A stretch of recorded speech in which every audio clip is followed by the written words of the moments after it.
living voters. There was a ballot that was rejected first. Live mula sa GMA Network Center, ito ang 24 Oras. Magandang gabi po, Luzon, Visayas at Mindanao.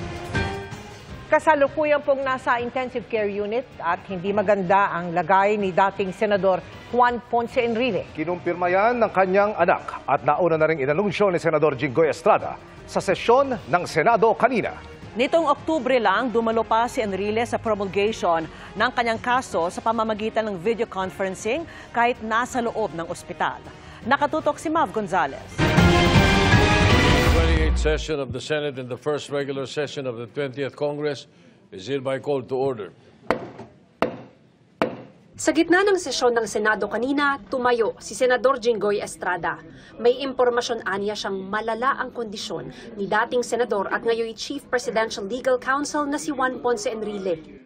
I have just received a very sad information that our former colleague, former Senate President Juan Ponce Enrile, is currently in the intensive care unit of an undisclosed hospital suffering from pneumonia. Base raw sa impormasyong nakuha ni Estrada, hindi maganda ang lagay ni Enrile. And I heard from a reliable source, a very reliable source, that he has slim chances of surviving. Kaya hiniling ni Estrada na mag-alay sila ng dasal para kay Enrile at tumayo lahat ng senador.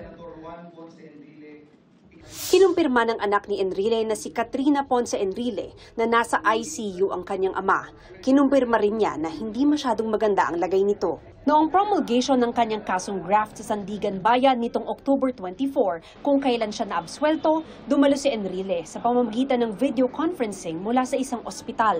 Kakapagdiwang lang ni Enrile ng kanyang ika-101 kaarawan nitong February 14. Nakaapat na termino si Enrile bilang senador at naging Senate President noong 2008 hanggang 2013. Naging Defense Minister siya noong administrasyon ni dating Pangulong Ferdinand Marcos Sr. at isa sa sinasabing arkitekto sa likod ng pagdideklara ng martial law noong 1972. Para sa GMA Integrated News, Mav Gonzalez, nakatutok, 24 Oras. Natunton ang itinuturong lider ng sindikatong tumatangay umano ng mga kable ng telepono at internet sa loob at labas ng Metro Manila. Ang estilo ng kanilang grupo para hindi mahalata sa krimen, bistado at nahulikan pa. Narito ang eksklusibo kong pagtutok. Kaya na pa kami nakabidyo. Sir! Bakit? Ay, ka lang po! Asama ka na. Asama ka na. Magdamit ka na. Magdamit ka na. Umatungal ng iyak ang suspect na target ng operasyon ng pulisya sa Novaliches, Quezon City. Bulilyaso ka talaga. Dahil mo paggagawa ng kalokohan sa Pasig pa. Ayon sa pulisya, siya ang itinuturong pinuno ng sindikatong nagnanakaw ng mga kable ng telepono at internet sa loob at labas ng Metro Manila. Ang siyam na iba pa niyang kasama, una nang nahuli sa Pasig nitong nakaraang linggo. Sa mga profile nila, kanya-kanyang iba't ibang probinsya pinanggalingan nila. Yung iba, construction worker, yung iba, call center agents. Yung iba naman talagang wala rin talagang trabaho. Nahuli pa ng mag-operate ang grupo sa isang lugar sa Pasig kamakailan. Mula sa isang kulay puting utility van, bumaba ang mga suspect na may suot pang high visibility vests sa kanaglatag pa ng plastic barrier. Sa itsura, sino nga raw ang mag-aakalang gumagawa ng iligal ang grupong ito? May tumatayong parang engineer nila na may hawak na mga peking dokumento at naka-uniform sila ng mga reflectorized vest at may mga traffic cones. Pagkatapos sa karaw bubuksan ng mga ito ang kalapit na manhole, pasalamat ng pulisya, may tumawag sa kanilang tila ba nagduda sa ikinikilos ng grupo kaya agad silang nakapag-operate. Lumabas din sa investigasyon na mabilis na ibebenta ng grupo ang mga nilanakaw nilang mga kable. Accordingly, sinusunog nila tapos may mga contact na rin sila ng mga junk shop at doon binebenta. Yung worth ng mga copper cable wires na nakuha nila ay umaabot ng mga something like around more than 2 million. Ang unang mapeperwisyo ng mga nakawan ng kable gaya ng kasong ito, ang mga customer ng telco. Magkakaroon ng disruption ng communications natin dahil nga ito mga PLDT cable wires na mga source of communications natin.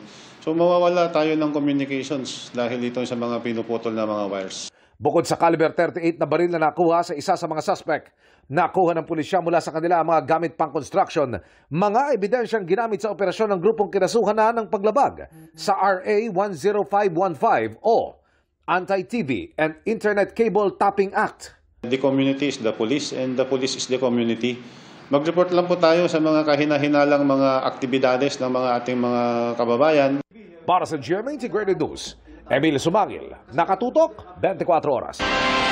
Wala ring takas ang 2 sa 4 na nanloob sa isang fast food chain sa Bulacan. Nahuli pa kung paano nila tinangay ang vault doon na may 300,000 piso. Nakatutok si John Consulta.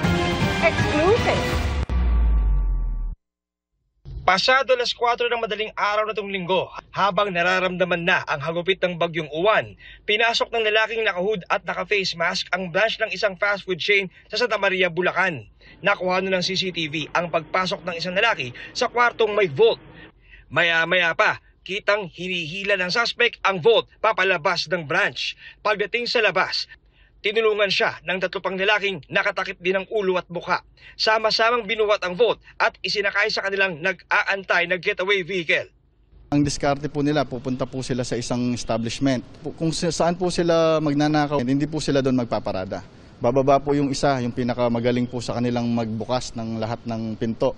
Pag nakita na po nung pumasok kung nasaan yung vault, hanggat kaya po nung tao na yon, ng suspect natin na yun, ilalabas niya.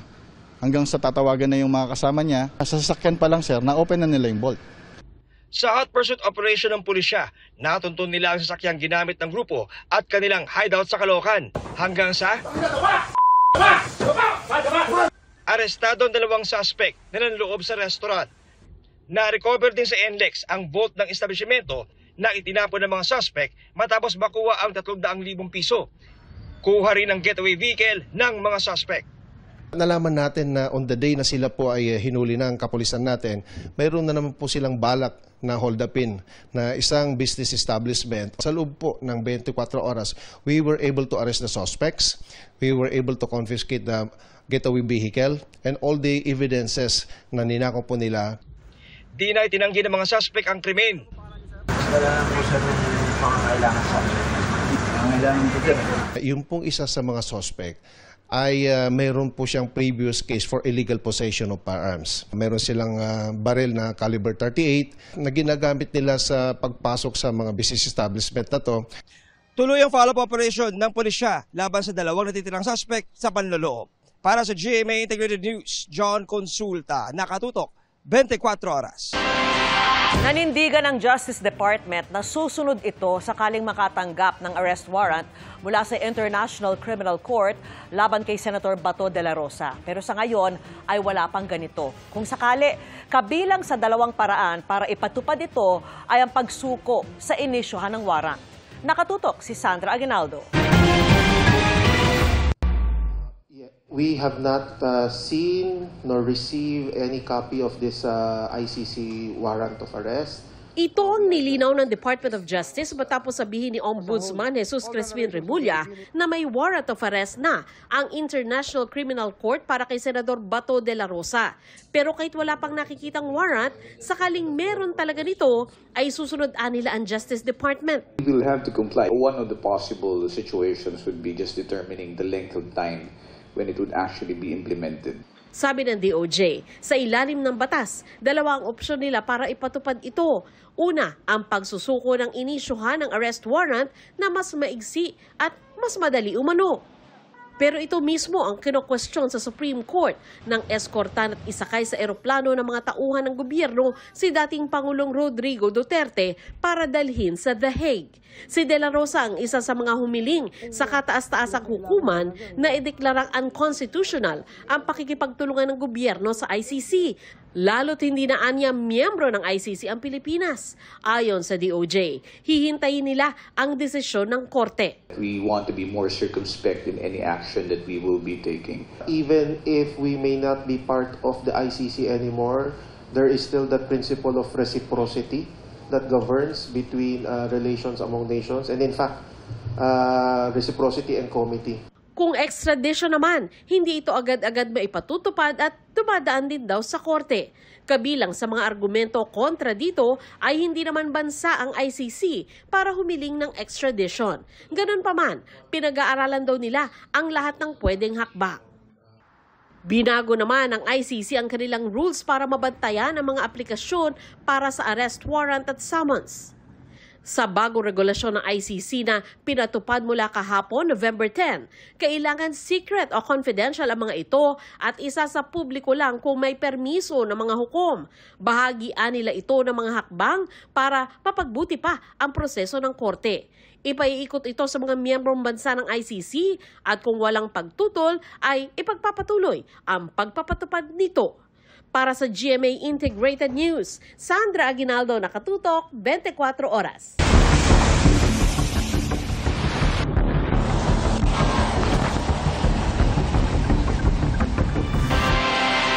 Lalo pong lumilinaw ang tindi ng pananalasa ng Bagyong Uwan sa Cagayan.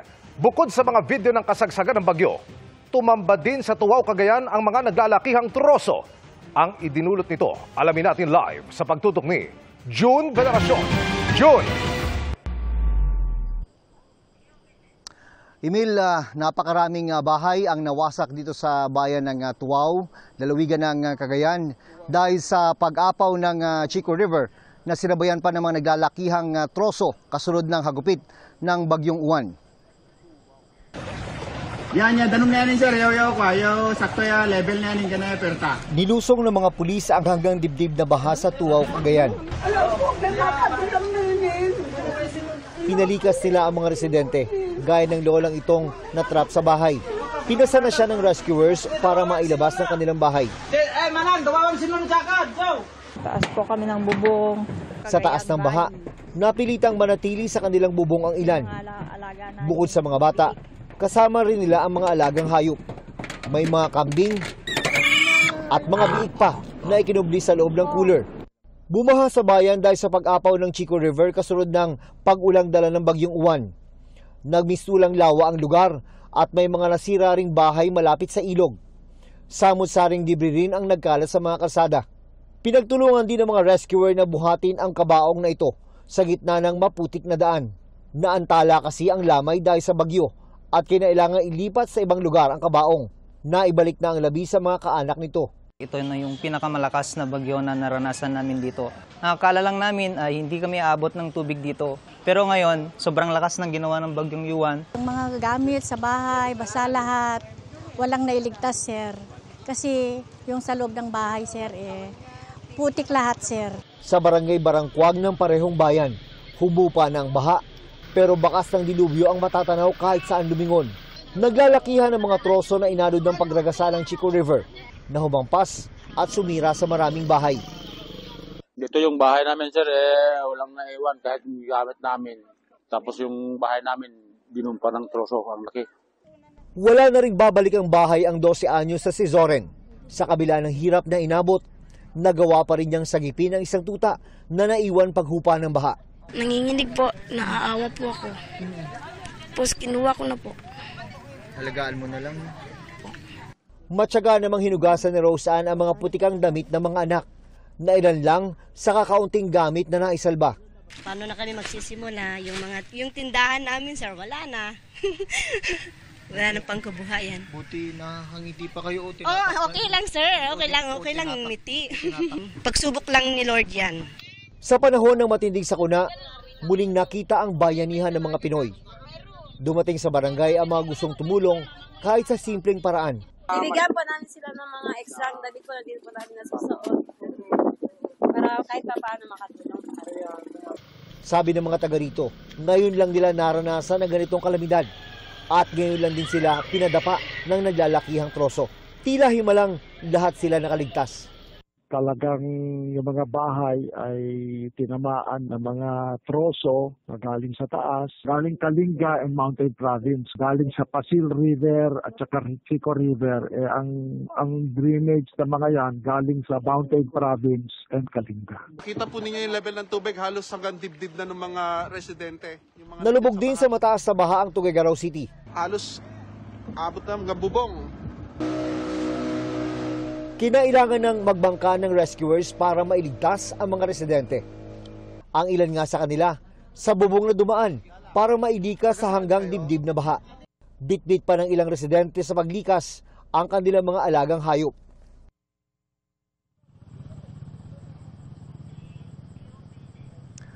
Nasa 1,000 residente ang nagsipaglikas dito sa bayan ng Tuaw. Malaking problema ang kinakaharap ngayon no mga wala nang babalikang tahanan.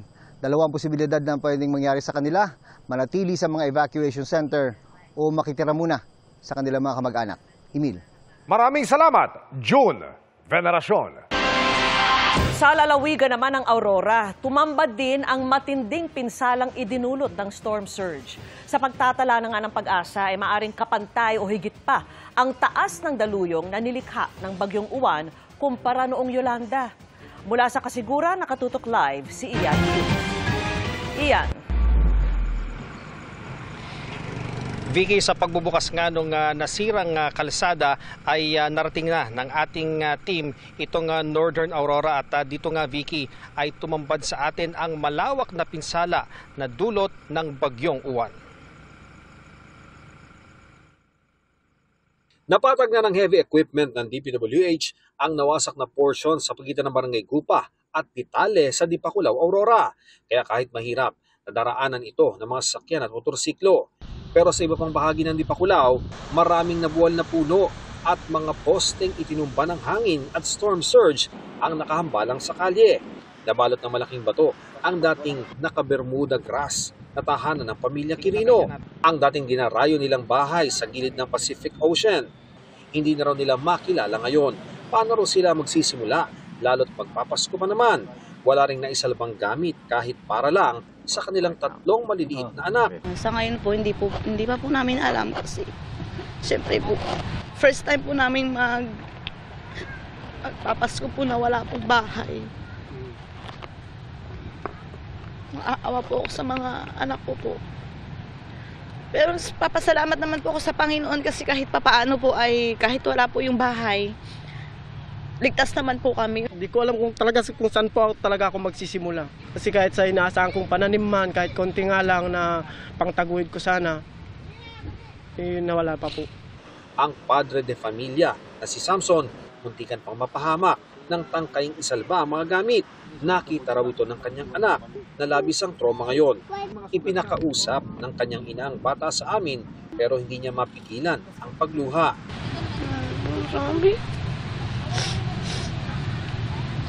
Sa Janet, sinamantala ng mga residente ang malakas na tubig na rumaragasa mula sa bundok para labhan ang mga nadumihang damit at gamit.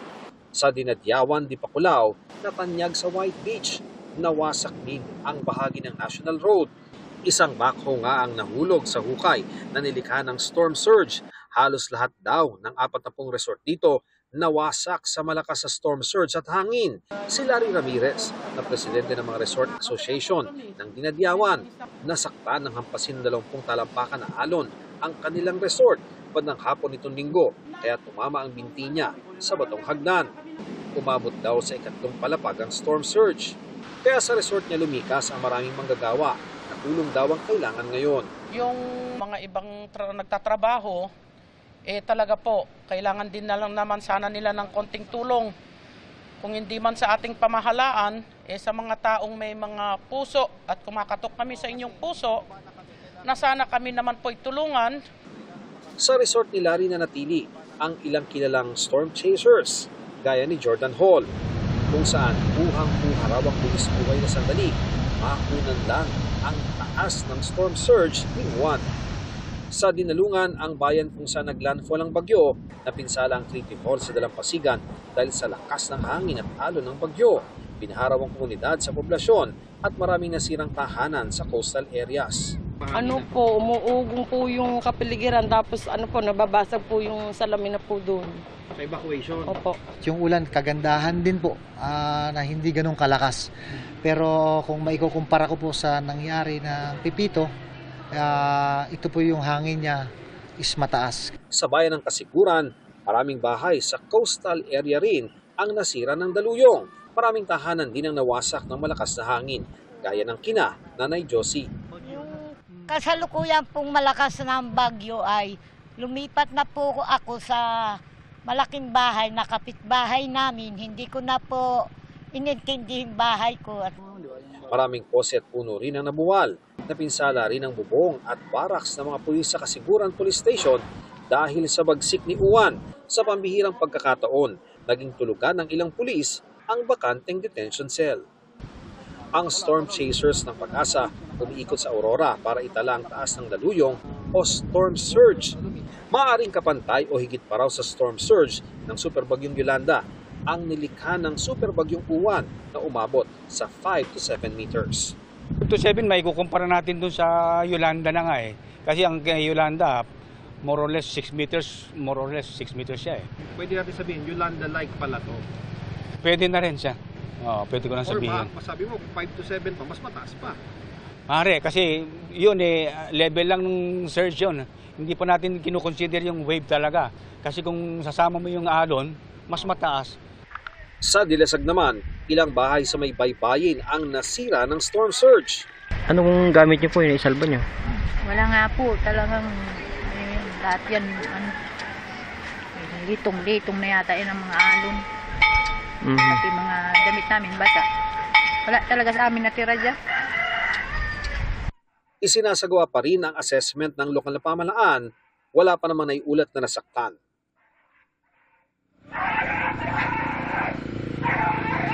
Vicky, bagamat nakapagpreposisyon ang LGU ng Aurora ng ayuda sa iba't ibang mga lugar dito, tulong na pa rin ang hinihiling ng ating mga kababayan kapag nakakausap natin sila, lalo na Vicky, yung mga nawalan ng tahanan at nawalan din ng mga kabuhayan. Mahaba pa raw ang laban nila, kaya sana ay dumating ang tulong sa kanila. Yan ang latest mula rito sa Kasiguran, Aurora. Balik sa iyo, Vicky. Maraming salamat sa iyo, Ian Cruz.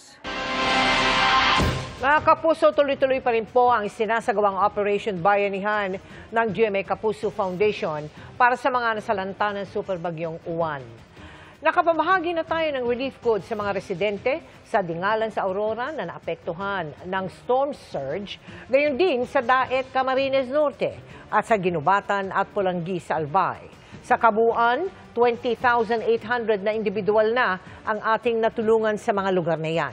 Nasa Virac, Catanduanes na rin po ang relief goods na ating ipapamahagi bukas.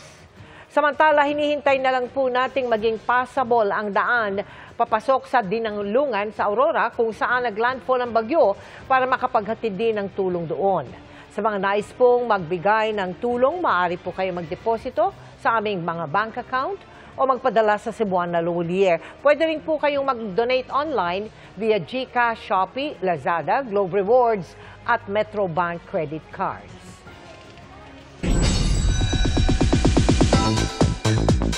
Happy Tuesday, chikahan mga kapuso! Na-unveil na ang 3 winners ng kauna-unahang Veiled Musician Philippines sa special episode ng All Out Sundays. Pero di pa tapos ang laban dahil ang next step sa Korea. Makichika kay Aubrey Carampel. Ang total performer ng Bicol, Mr. Sensitive Songwriter ng Norte, at ang sultry vocalist ng Laguna. Mula sa 12 contestants na nagpasiklaban sa kantahan habang nakatago sa likod ng veil, sila ang itinanghal na winners ng Veiled Musician Philippines na napanood sa special episode ng All Out Sundays. Nang i-unveil, yan sina Thea Astley, Garrett Bolden, at Arabel de la Cruz. Right after the contest, nakapanayam ng GMA Integrated News ang 3 Kapuso singers na overwhelmed sa kanilang pagkapanalo at sa kakaibang singing competition experience. Parang first time ko yung ganong competition na yun. Talaga wala kang makikita, hindi mo makikita yung judges, hindi mo ma-express yung song physically. So parang sobrang one-of-a-kind experience siya. Nagsilbing judges sina Julian San Jose, Mark Bautista at Rita Daniela. At guest judge si Tiffany Young na mula sa K-pop group na Girls' Generation. Sina Thea, Garrett at Arabel ang kakatawan sa Pilipinas sa World Cup Final sa South Korea at ipalalabas sa SBS. Doon makakalaban nila ang representatives mula sa iba't ibang bansa sa Asia. Partner din ng GMA Network sa Veiled Musician Philippines ang Korean entertainment company na Canverse. Ilan sa prizes ng mananalo sa finals, ang pagkakataong makapag-record ng K-drama original soundtrack at mag-appear sa South Korean music program na Inkigayo. Silang tatlo mga produkto rin ng Kapuso Original Reality Singing Competition na The Clash. Sobrang fresh lang nung grand finals na nangyari sa amin sa The Clash. So sabi ko, iba talaga si Lord. Grabe siya mag-surprise. Ang daming opportunity na mangyayari. And syempre, hindi namin sasayangin to. Kasi Pilipinas na yung re-represent namin. Lahat kami nag-ensayo ng mabuti. At syempre ngayon na madadala na namin yung mga bosses namin on an even bigger stage, on the global stage, mas lalong paghuhusayan pa namin yung pagpe-prepare. To be worthy of the opportunity that has been given to us. Aubrey Carampel, updated sa Showbiz Happening.